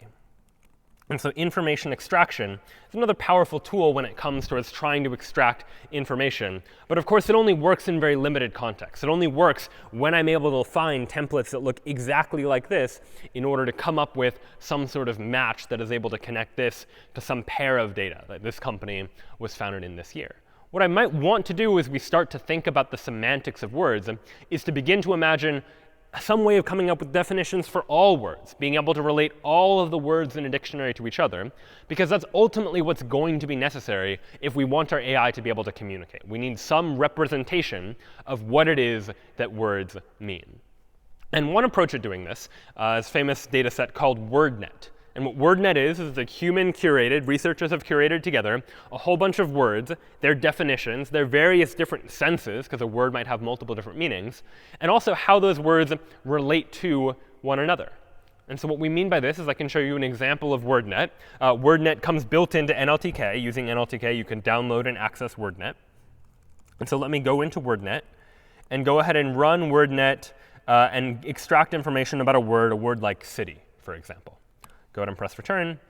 And here is the information that I get back about a city. It turns out that city has 3 different senses, 3 different meanings according to WordNet. And it's really just kind of like a dictionary where each sense is associated with its meaning, just some definition provided by a human. And then it's also got categories, for example, that a word belongs to. That a city is a type of municipality. A city is a type of administrative district. And that allows me to relate words to other words. So one of the powers of WordNet is the ability to take one word and connect it to other related words that we might be able to say, for example, if I do another example, let me try the word house, for instance. I'll type in the word house and see what I get back. Well, all right, the house is a kind of building. The house is somehow related to a family unit. And so you might imagine trying to come up with these various different ways of describing a house. It is a building, it is a dwelling. And researchers have just curated these relationships between these various different words to say that a house is a type of building, that a house is a type of dwelling, for example. But this type of approach, while certainly helpful for being able to relate words to one another, doesn't scale particularly well as you start to think about language changing, as you start to think about all the various different relationships that words might have to one another. This challenge of word representation ends up being difficult. And what we've done is just defined a word as just a sentence that explains what it is that that word is. But what we really would like is some way to represent the meaning of a word in a way that our AI is going to be able to do something useful with. That anytime we want our AI to be able to look at text and really understand what the text means, to relate text and words to similar words and understand the relationship between words, we'd like some way that a computer can represent this information. And what we've seen all throughout the course multiple times now is the idea that when we want our AI to represent something, it can be helpful to have the AI represent it using numbers. that we've seen that we can represent utilities in a game, like winning or losing or drawing, as a number, 1, -1, or 0. We've seen other ways that we can take data and turn it into like a vector of features, where we just have a whole bunch of numbers that represent some particular piece of data. And if we ever want to pass words into a neural network, for instance, to be able to say, given some word, translate this sentence into another sentence, or to be able to do interesting classifications with neural networks on individual words, we need some representation of words just in terms of vectors. A way to represent a word just by using individual numbers to define the meaning of a word. So how do we do that? How do we take words and turn them into vectors that we can use to represent the meaning of those words? Well, one way is to do this. If I have 4 words that I want to encode, like he wrote a book, I can just say, let's let the word he be this vector, 1, 0, 0, 0. Wrote will be 0, 1, 0, 0. A will be 0, 0, 1, 0. Book will be 0, 0, 0, 1. Effectively, what I have here is what's known as a one-hot representation, or a one-hot encoding, which is a representation of meaning, where meaning is a vector that has a single 1 in it, and the rest are zeros. The location of the 1 tells me the meaning of the word. That 1 in the first position, that means he. 1 in the second position, that means wrote. And every word in the dictionary is going to be assigned to some representation like this, where we just assign one place in the vector that is a 1 for the word and 0 for the other words. And now I have representations of words that are different for a whole bunch of different words. This is this one-hot representation. So what are the drawbacks of this? Why is this not necessarily a great approach? Well, here I'm only creating enough vectors to represent 4 words in a dictionary. If you imagine a dictionary with 50,000 words that I might want to represent, now these vectors get enormously long. These are 50,000 dimensional vectors to represent a vocabulary of 50,000 words. That he is 1 followed by all these, wrote has a whole bunch of zeros in it. That's not a particularly tractable way of trying to represent numbers if I'm going to have to deal with vectors of length 50,000. Another problem, a subtler problem, is that ideally I'd like for these vectors to somehow represent meaning in a way that I can extract useful information out of. That if I have the sentence, he wrote a book and he authored a novel, well, wrote and authored are going to be 2 totally different vectors. And book and novel are going to be 2 totally different vectors inside of my vector space that have nothing to do with each other. The one is just located in a different position. And really what I would like to have happen is for wrote and authored to have vectors that are similar to one another.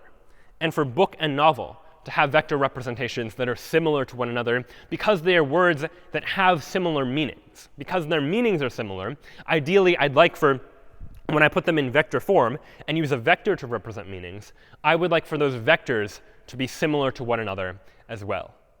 So rather than this one-hot representation, where we represent a word's meaning by just giving it a vector that is 1 in a particular location, what we're going to do, which is a bit of a strange thing the first time you see it, is what we're going to call a distributed representation. We are going to represent the meaning of a word as just a whole bunch of different values. Not just a single 1 and the rest zeros, but a whole bunch of values. So for example, in he wrote a book, he might just be a big vector. Maybe it's 50 dimensions, maybe it's 100 dimensions, but certainly less than like tens of thousands, where each value is just some number. And same thing for wrote and a and book. And the idea now is that using these vector representations, I'd hope that wrote and authored have vector representations that are pretty close to one another. Their distance is not too far apart. And same with the vector representations for book and novel. So this is going to be the goal of a lot of what statistical machine learning approaches to natural language processing is about, is using these vector representations of words. But how on earth do we define a word as just like a whole bunch of these sequences of numbers? Like, what does it even mean to talk about the meaning of a word? Well, to answer the question, the famous quote that answers this question is from a British linguist in the 1950s, J.R. Firth, who said, "You shall know a word by the company it keeps."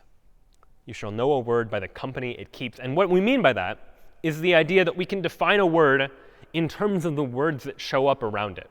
That we can get at the meaning of a word based on the context in which that word happens to appear.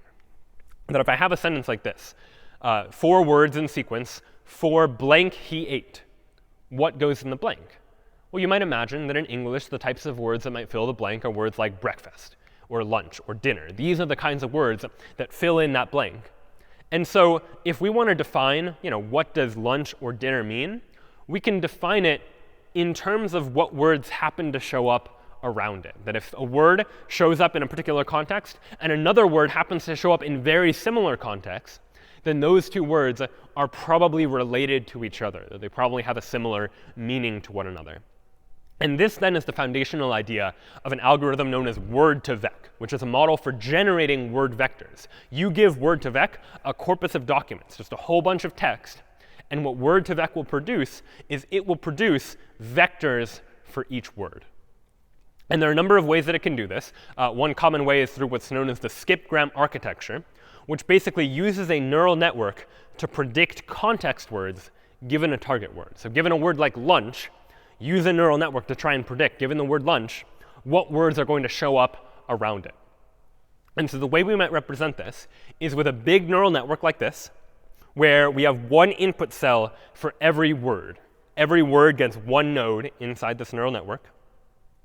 And the goal is to use this neural network to predict, given a target word, a context word. Given a word like lunch, can I predict the probabilities of other words showing up in a context of like one word away or 2 words away, for instance, in some sort of window of context?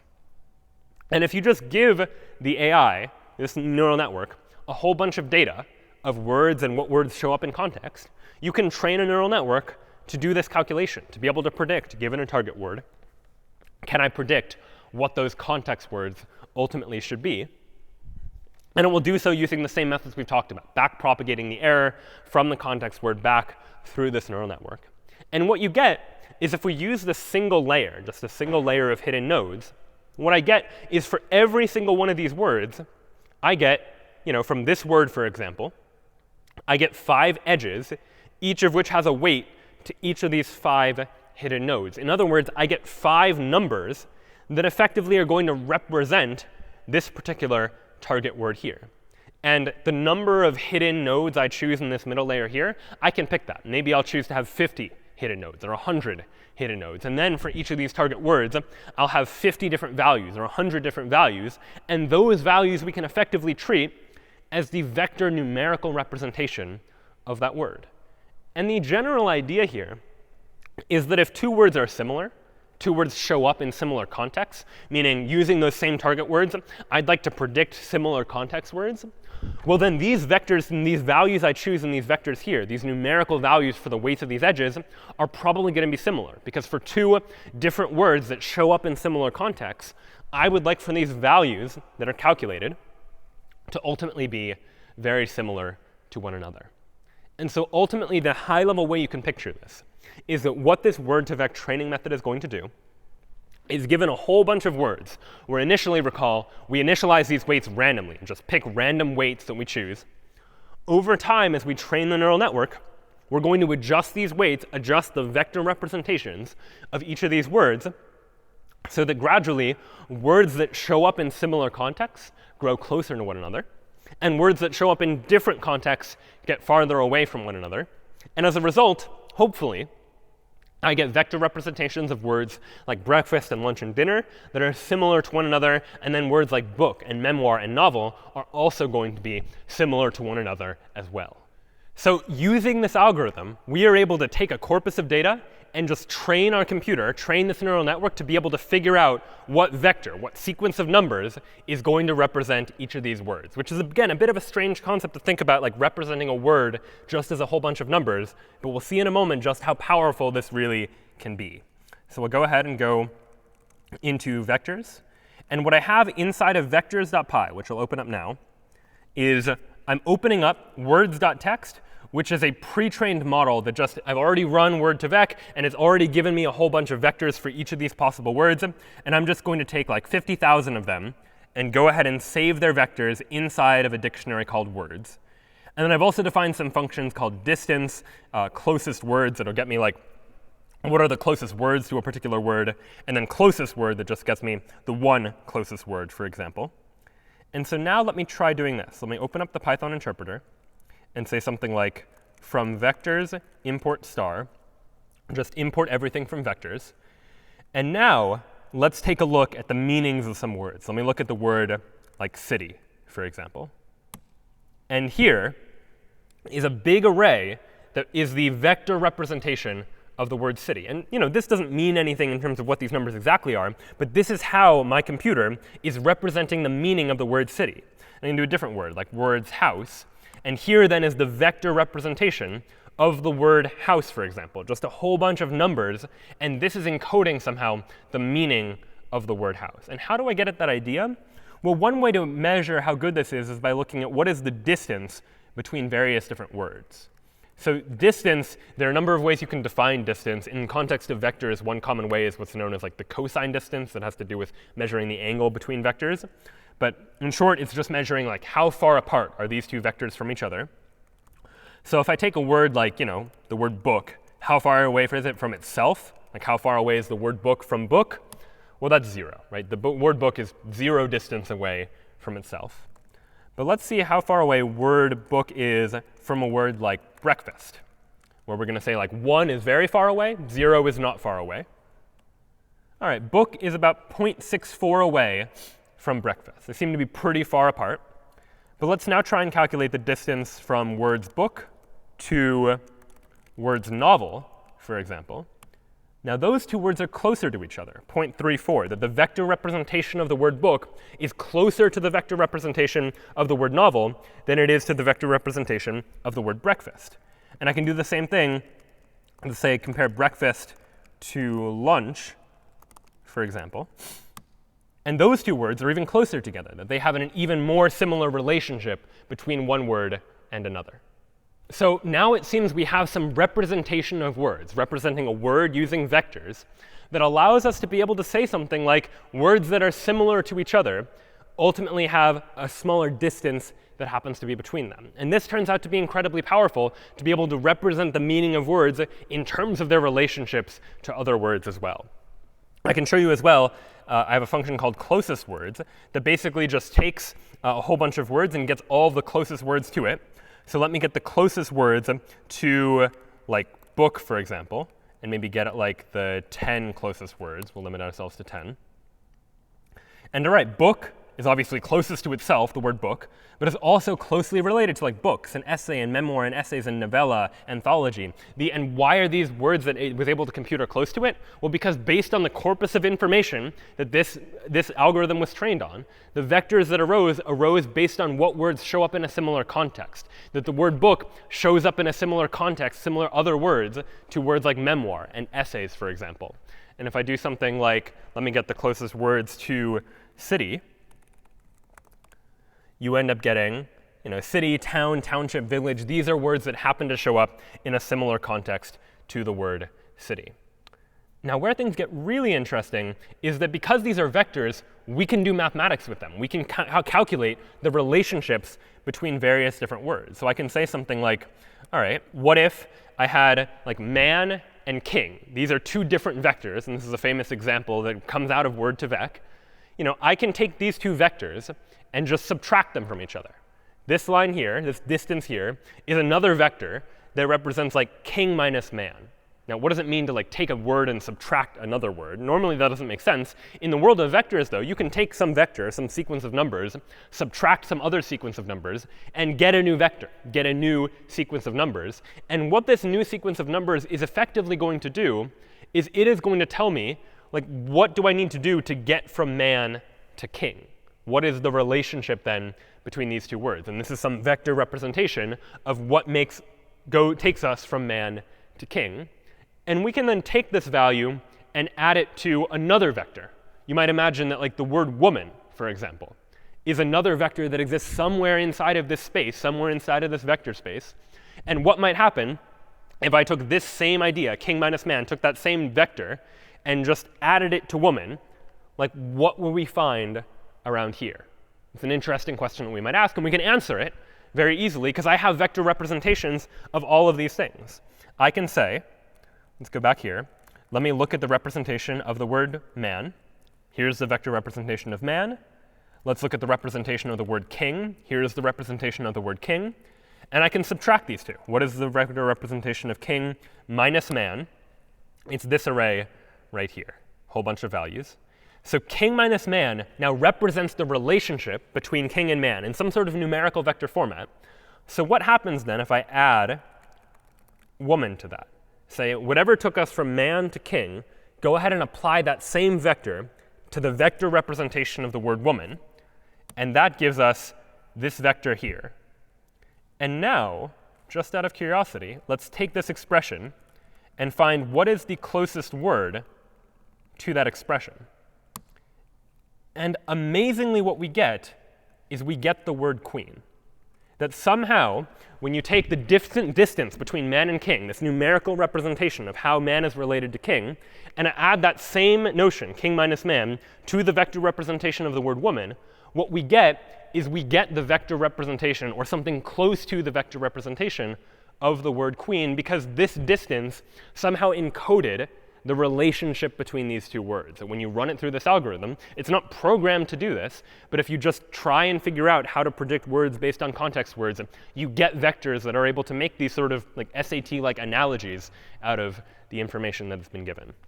So there are more examples of this. We can say, all right, let's figure out what is the distance between Paris and France. So Paris and France are words. They each have a vector representation. This then is a vector representation of the distance between Paris and France, like what takes us from France to Paris. And let me go ahead and add the vector representation of England to that. So this then is the vector representation of going Paris minus France plus England. So the distance between France and Paris as vectors, add the England vector. And let's go ahead and find the closest word to that. And it turns out to be London. That you do this relationship, the relationship between France and Paris, go ahead and add the England vector to it. And the closest vector to that happens to be the vector for the word London. We can do more examples. I can say, you know what, let's take the word for teacher, that vector representation, and let me subtract the vector representation of school. So what I'm left with is what takes us from school to teacher, and apply that vector to a word like hospital, and see what is the closest word to that. Turns out the closest word is nurse. Let's try a couple more examples. Closest word to ramen, for example. Subtract closest word to Japan. So what is the relationship between Japan and ramen? Add the word for America to that, and take a guess as what you might get as a result. It turns out you get burritos as the relationship. If you do the subtraction, do the addition, this is the answer that you happen to get as a consequence of this as well. So these very interesting analogies arise in the relationships between these two words, that if you just map out all of these words into a vector space, you can get some pretty interesting results as a consequence of that. And this idea of representing words as vectors turns out to be incredibly useful and powerful anytime we want to be able to do some statistical work with regards to natural language, to be able to represent words not just as their characters, but to represent them as numbers, numbers that say something or mean something about the words themselves, and somehow relate the meaning of a word to other words that might happen to exist. So many tools, then, for being able to work inside of this world of natural language. The natural language is tricky. We have to deal with the syntax of language and the semantics of language. But we've really just seen just the beginning of some of the ideas that are underlying a lot of natural language processing. The ability to take text, extract information out of it, get some sort of meaning out of it, generate sentences, maybe by having some knowledge of the grammar, or maybe just by looking at probabilities of what words are likely to show up based on other words that have shown up previously. And then finally, the ability to take words and come up with some distributed representation of them, to take words and represent them as numbers and use those numbers to be able to say something meaningful about those words as well. So this then was yet another topic in this broader heading of artificial intelligence. And just as a look back at where we've been now, we started our conversation by talking about the world of search, about trying to solve problems like tic-tac-toe by searching for a solution, by exploring our various different possibilities and looking at what algorithms we can apply to be able to efficiently try and search a space. We looked at some simple algorithms and then looked at some optimizations we could make to those algorithms. And ultimately, that was in service of trying to get our AI to know things about the world. And this has been a lot of what we've talked about today as well, trying to get knowledge out of text-based information, the ability to take information, draw conclusions based on those information. If I know these two things for certain, maybe I can draw a third conclusion as well. That then was related to the idea of uncertainty. If we don't know something for sure, can we predict something, figure out the probabilities of something? And we saw that again today in the context of trying to predict whether a tweet or whether a message is positive sentiment or negative sentiment, and trying to draw that conclusion as well.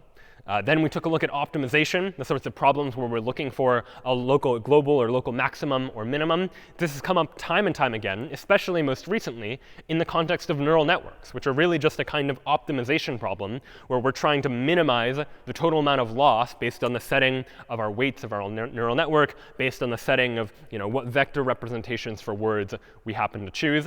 And those ultimately helped us to be able to solve learning-related problems, the ability to take a whole bunch of data and rather than us tell the AI exactly what to do, let the AI learn patterns from the data for itself. Let it figure out what makes an inbox message different from a spam message. Let it figure out what makes a counterfeit bill different from an authentic bill, and being able to draw that analysis as well. And one of the big tools in learning that we used were neural networks, these structures that allow us to relate inputs to outputs by training these neural networks to learn some sort of function that maps us from some input to some output. Ultimately, yet another model in this language of artificial intelligence that we can use to communicate with our AI. And then finally today, we looked at some ways that AI can begin to communicate with us, looking at ways that AI can begin to get an understanding for the syntax and the semantics of language to be able to generate sentences, to be able to predict things about text that's written in a spoken language or a written language like English, and to be able to do interesting analysis there as well. And there's so much more in active research that's happening all over the areas within artificial intelligence today, and we've really only just seen the beginning of what AI has to offer. So I hope you enjoyed this exploration into this world of artificial intelligence with Python. A big thank you to the course's teaching staff and the production team for making this class possible. This was an introduction to artificial intelligence with Python.